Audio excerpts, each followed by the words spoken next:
it's going to take a while for her to really get going, so give her a month or so, but if it doesn't get any better, you might want to have to re-queen.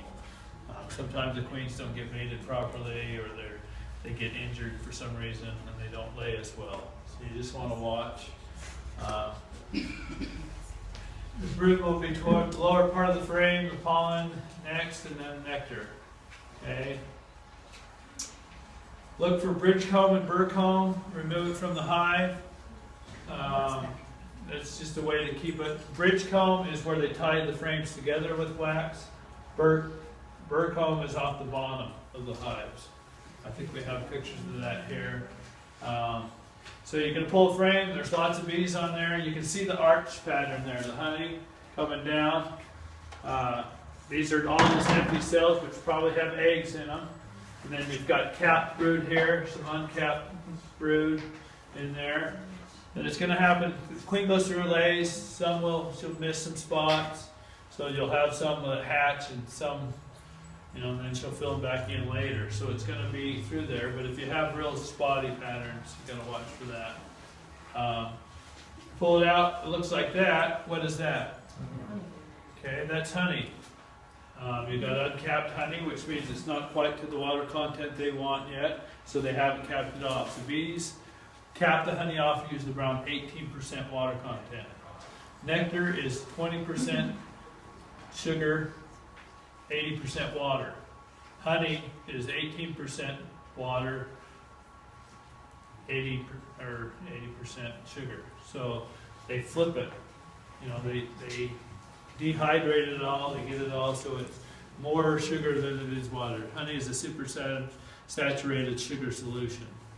So I have a class called All About Honey. If you want to learn how the bees make honey, take the nectar, change it into honey. We teach that class. It's a fun class to come to. Have a lot of honey samples and different things during that class. But it's a good class. Here it shows some burr comb. Down on the bottom of the frame, you got burr comb off the bottom.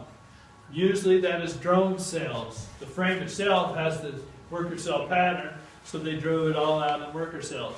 The queen says, we need some drones, and so they start building bridge comb usually to make drone cells.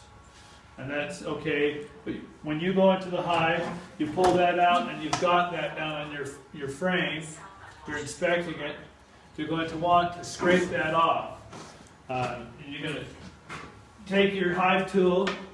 If it's got bridge comb, you just scrape the sides down so it's not between the two. Burr comb, you just scrape the bottom off, take that wax. Some people save it, some people just throw it away. But you want to clean that frame back off. You don't want to damage the main part of it, just the edges. And the reason for that is it makes it easier. If you leave that every time, it's going to get worse and worse. Pretty soon the bees aren't going to have any room to move between each frame because it's all going to be full of wax. And so it's best to clean it off. It's just mostly for your purposes of inspecting the hive, making it easier for you to inspect, and then also it makes it easier for the bees to get between frames so they don't have to work so hard to get all the way up to the top boxes. So you just want to scrape that off, just clean it off, keep it nice and clean. That right there is a full frame of honey. Honey, usually they'll do two different types of cappings. This is called wet cappings. It looks like it's wet because it's right on top of the honey. There's also what's called dry cappings, where they actually put an airspace between the honey and the capping. Each set of bees does it a little bit differently. Looks more like this. It's kind of dry. This is still a little wet. And so you'll see different forms of it. But that whole frame is basically ready to harvest. So you can go in. And that's what you want to see when you go to harvest, is frames that are totally full and totally capped. So you're going to go in, you're going to inspect your hive. Okay, these are ready to harvest. They're all ready. Or, oh, this one's not quite ready. I'll leave it for another couple days, come back and see if it's ready again. You want to have at least 85% of your frames capped off. You can cap or harvest some that isn't capped, but if you have too much of that, you're going to have too high of a water content and your honey will spoil or will ferment. And so you want to make sure that it's mostly capped before you harvest it. So you can go through, check that. Oh, that actually talked about bridge comb down here. You can see where they tie the frames together. That's called bridge comb. They've tied those together.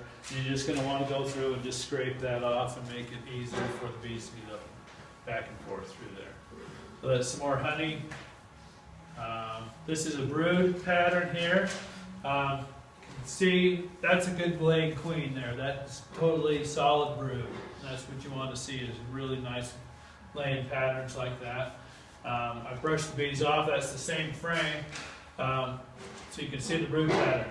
Some of them are uncapped because they've hatched. These ones are uncapped and there's a little baby bee in there. It looks like a bee, but there's no hair or anything on it. For some reason, every once in a while, they will uncap them like that. And then they'll cap them back up and raise. And then every once in a while, you'll see them starting to chew their way through, and you can sit and watch the little baby bee come out. It's really fuzzy and cute. They're really cute. It's neat to watch them. You see they're really young. So you watch that. This is pollen. So you'll see this in the hive, a bunch of different cells all packed with different colors. That is pollen that's inside the hive. The bees bring that back to the hive and store it in there also. And they need that for brood production. It's protein for them. You can also harvest pollen. There's a way to do that. You do it before they store it. But there's called pollen traps to put on your bottom board. They have to crawl through a little screen and it knocks the pollen off their body into a little drawer that you can harvest and use for that. So it's showing box of bees on its side, like I was saying. That right there is 10 frames covered with bees. If you see one, and I say when you first add, you're supposed to get 7 of the 10 frames covered with bees and full of stuff before you add your next box.